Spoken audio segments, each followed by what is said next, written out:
Luis José Miguel.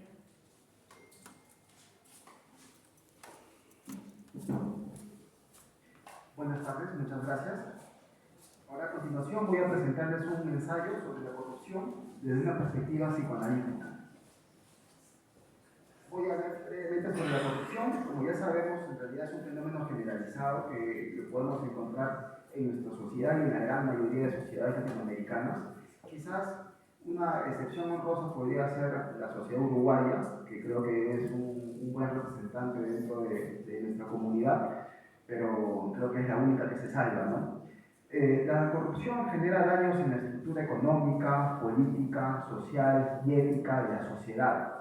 Además genera pobreza, atraso, desconfianza, resentimiento e encono en los ciudadanos.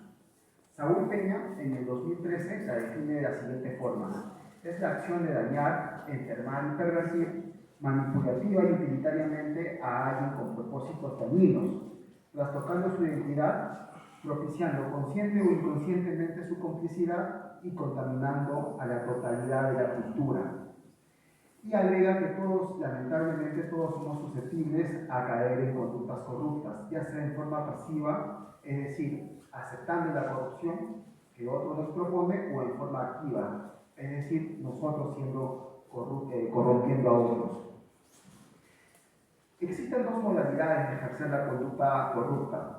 La primera de ellas es la forma reactiva, es la que se realiza en forma ocasional, ante situaciones puntuales, y por lo general es con la intención de eludir las consecuencias desfavorables. El ejemplo más clásico y típico es el de las papeletas de tránsito, ¿no?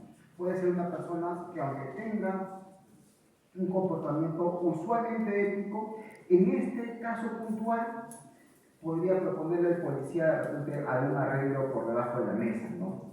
No obstante, el sujeto experimenta malestar, sentimientos de culpa, pesadumbre, se siente mal con lo que ha hecho, ¿no? Y hace como una especie de negociación consigo mismo. Y esta negociación deriva de una promesa en no volvérselo a permitir, no volverlo a hacer, con carácter de excepcionalidad. Y además no involucra la totalidad de la identidad del sujeto. En cambio, la otra forma de ejercer la conducta corrupta es la que acapara la estructura total de la personalidad del sujeto. Es decir, es una práctica habitual, lo utiliza como una estrategia para lograr casi siempre o siempre lo que se propone. El sujeto no presenta malestar y culpa, él se vive como una pieza del sistema corrupto. Es decir, si tengo un amigo que necesita un contador que le modifique o les arregle las cifras, yo los contacto y los uno, ¿no? O si necesito un abogado que haga artimañas por debajo de la mesa para sacar el juicio adelante, yo los contacto. Entonces, se vive a sí mismo como una pieza del sistema corrupto. Y, por supuesto, busca contaminar a los demás con la corrupción. Bien, ¿qué se puede hacer para prevenir la situación de la corrupción? El entorno familiar es un factor clave para esto. Este entorno familiar debería ser lo suficientemente bueno, maternidades y paternidades suficientemente plenas, ¿no? Y para que lo sean, deberían cubrir las necesidades del niño y del adolescente, las necesidades emocionales, afectivas, sociales, intelectuales, lúdicas y morales. Es importante también las lúdicas, porque a veces no las tomamos en consideración. Los niños tienen un primer responsabilidad o trabajo, por decirlo de una forma, que es la de jugar. ¿Y qué mejor que jugar con sus propios padres, ¿no? Si esto ocurre, si el entorno familiar ofrece la capacidad de cubrir estas necesidades, se desarrollará en el menor una real capacidad de amar, cuidar y respetar al otro. Y luego, por extensión, este cuidado al otro derivará también en el respeto a las instituciones y a las normas sociales y a las leyes. No obstante, en nuestra sociedad y en la gran mayoría de nuestras familias hay aspectos corruptógenos, tanto en el sistema familiar como en los círculos íntimos. ¿A qué nos referimos con aspectos corruptógenos? Por ejemplo, estas pequeñas infracciones, ¿no? Alguna vez presencié en algún centro comercial un papá que cogía chocolates, los guardaba en su bolsillo y le guiñaba el ojo a su hijo, ¿no? Como diciendo, esta es nuestra pequeña travesura, ¿no? Y se iban sin pagar el chocolate. Esos son aspectos cortógenos al interior de la familia, ¿no? O siempre esta broma de que decimos que robarnos caramanducas de la tienda no es delito, ¿no? Entonces, estas cosas se van moviendo al interior de la familia.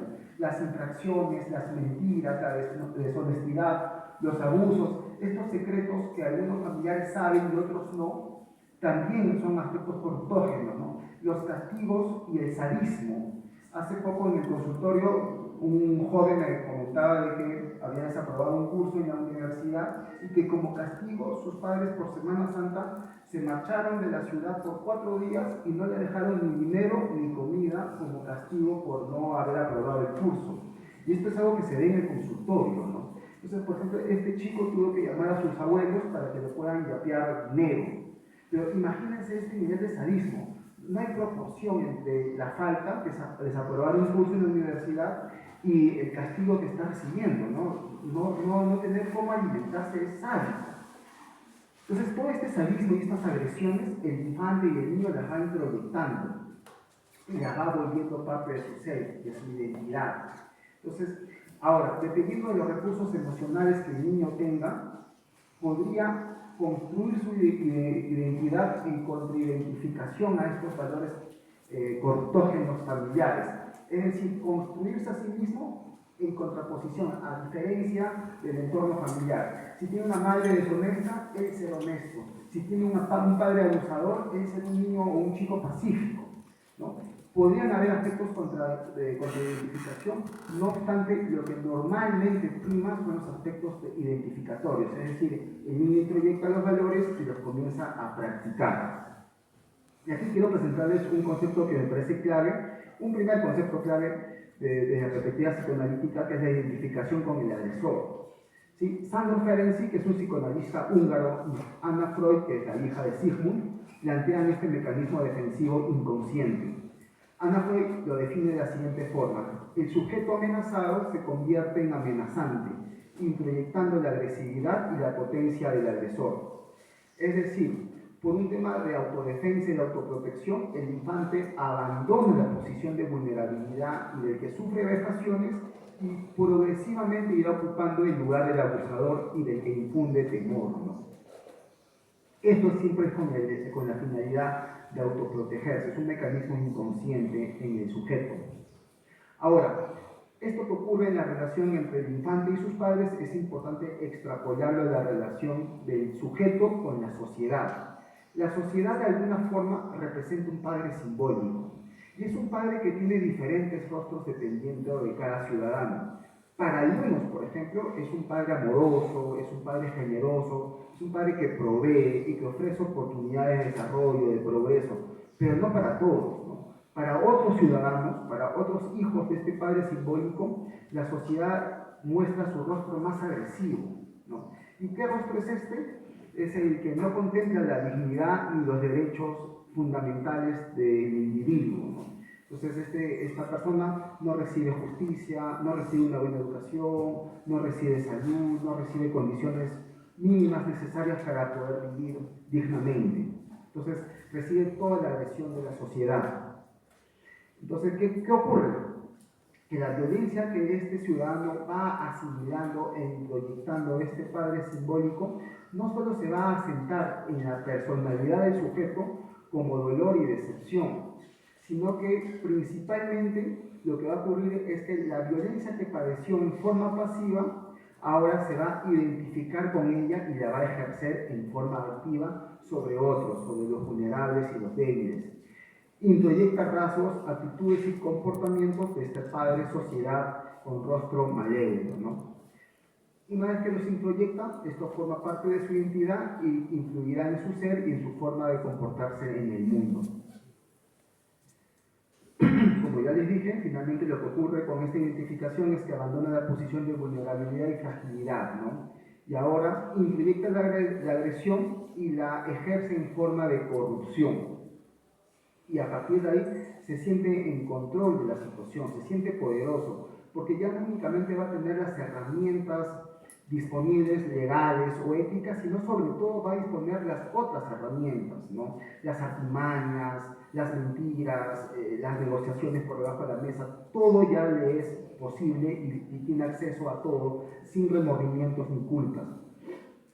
El narcisismo del corrupto queda investido de una fuente inmensa de líbido, y este narcisismo inflado se manifiesta de tres formas diferentes. La primera de ellas es la sensación de poder extraordinaria que el sujeto experimenta en sí mismo, una voraz ambición por lo material, y en tercera índole, unas fantasías grandiosas que giran alrededor de sí mismo, ¿no? Se siente un superhumano, un superhombre, un todopoderoso. Ahora, con este narcisismo inflado que experimenta el sujeto corrupto, lo que pasa es que él puede llegar a sentir que las normas y las leyes no están para él, no se aplican a él, él está por encima de las normas y de las leyes. Y no únicamente ocurre que los diques externos desaparecen, sino que fundamentalmente los diques internos del propio sujeto se van difuminando hasta desaparecer. ¿Qué quiere decir esto? Que el asco, la vergüenza y la culpa ya nunca más lo van a frenar. Entonces hay una pérdida progresiva en los diques internos del sujeto corrupto. Es decir, las primeras corrupciones van quedando normalizadas hasta que cada vez se siente y se atreve a mayores conductas corruptas, hasta llegar a complicidades nauseabundas. Esto lo podemos ver, por ejemplo, en los jueces, ¿no? No sé si hemos visto estos jueces que absuelven y liberan a acusados de pedofilia y de trata de mujeres, que son crímenes absolutamente horrendos y que ellos ya no sienten ni asco ni vergüenza de resolver el caso en forma favorable para los criminales. Ahora, vamos a ver un poco sobre el sí mismo del sujeto corrupto. Este sí mismo está manchado. Aquí pongo un poco una imagen que es la obra de Kafka, la metamorfosis, ¿no? Este hombre que se convierte en cucaracha. Más o menos esto es lo que ocurre con la identidad del corrupto, ¿no? El corrupto ya no responde a su propia capacidad de pensar y sentir, sino que él obedece los dictámenes del dinero, ¿no? Lo que el dinero mande, él obedece. Ha renunciado a su individualidad, ha renunciado a su humanidad, puede ser comprado y siempre le va a pertenecer al mejor postor. El que ponga más dinero va a ganarse su voluntad. Y aquí está la paradoja del corrupto, porque aunque él se vive a sí mismo como un ser grandioso, como un ser todopoderoso, no obstante su ser ha devenido en cosa, se ha cosificado, ¿no? Y esta cosificación, que ya ha renunciado a su humanidad, representa una muerte simbólica. Voy a plantear ahora el concepto de la envidia.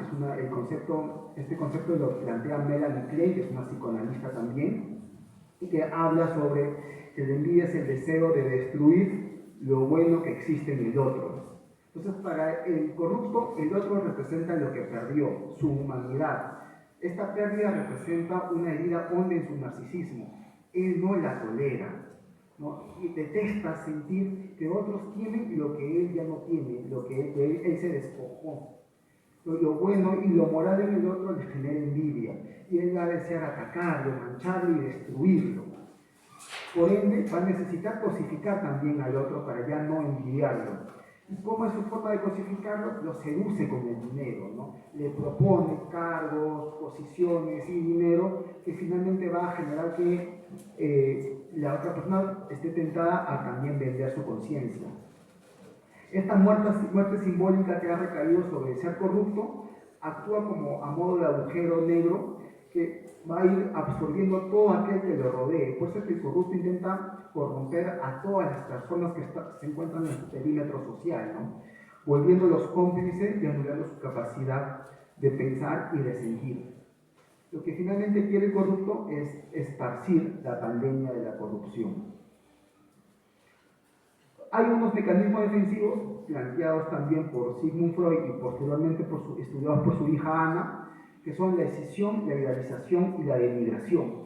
La escisión significa partir, ¿no? Algo que está partido. Y es que la representación del mundo del corrupto está partida entre lo idealizado, endiosado y lo denigrado. ¿Qué es lo que está idealizado? El dinero, el poder, lo material, ¿no? Este goce corrupto, este goce infrenable por cada vez tener más y no importa la forma en cómo lo consiga. Para ello subasta su ser para alcanzar lo que él mismo ha endiosado. El corrupto vive fascinado por el dinero y el poder, ¿no? Y nunca le va a resultar suficiente. El corrupto, si tiene 2, quiere 4, y si tiene 4, quiere 8, ¿no? ¿Y qué está denigrado para él? Las normas sociales, las leyes, lo moral y los afectos. Y este es un último concepto que quiero mencionar, que es la pulsión de muerte y la compulsión de la repetición, que son también conceptos mencionados por Sigmund Freud. La pulsión de muerte aparece en su artículo Más allá del principio del placer. Él habla de que lo natural y lo correcto es que la pulsión de muerte y la pulsión de vida estén correctamente integradas, pues la pulsión de muerte es como el combustible para nuestras metas y nuestros propósitos, y la pulsión de vida es lo que le da sentido, ¿no? Entonces tienen que estar correctamente integradas. No obstante, ¿qué ocurre en el corrupto? Estas se han desligado, y producto de las vivencias de agresión que el corrupto ha vivido en la niñez y en la adolescencia, se han potenciado y se ha desligado de la pulsión de vida. Además, lo que ocurre con el corrupto es que presenta una compulsión en la repetición, es decir, no puede detenerse, ¿no? Como ha recibido tanta agresión, ahora también agrede a los demás de manera repetitiva. Cuando la corrupción infesta a la sociedad, desgarra el entretejido social, desune, siembra la desconfianza, genera resentimiento, y estos son efectos que podemos ver en nuestra sociedad de la pulsión de muerte. Finalmente, ya el tiempo nos va ganando para terminar. ¿Cómo hacerle frente a la pandemia de la corrupción? En realidad tenemos que empezar en diferentes niveles. El primero de ellos es el de hogar, ¿no? Con maternidades y paternidades plenas, ¿no? Llenas de valores, llenas de afecto. Lo segundo es el sistema educativo, tanto en los niveles de primaria, secundaria y universitario, debe ser un sistema educativo poderoso en valores éticos y cívicos, para que este profesional que luego egresa de las escuelas, de las universidades, no permita que ingrese la corrupción a su ejercicio profesional, laboral. También tenemos que cuidar los entornos comunitarios, ¿no? Atenderlos más desde lo psicológico y desde lo físico. Los medios de comunicación cumplen un rol importantísimo, y estos tienen que ser responsables, y no me refiero únicamente a la televisión, también por ejemplo los canales de YouTube. Ahora hay canales de YouTube deplorables donde hablan y se burlan de cosas que no deberíamos ocurrir en nuestra sociedad, ¿no? También debemos velar por los derechos de los ciudadanos. No puede ser que haya un porcentaje tan grande de peruanos que vivan en la extrema pobreza y abandonados.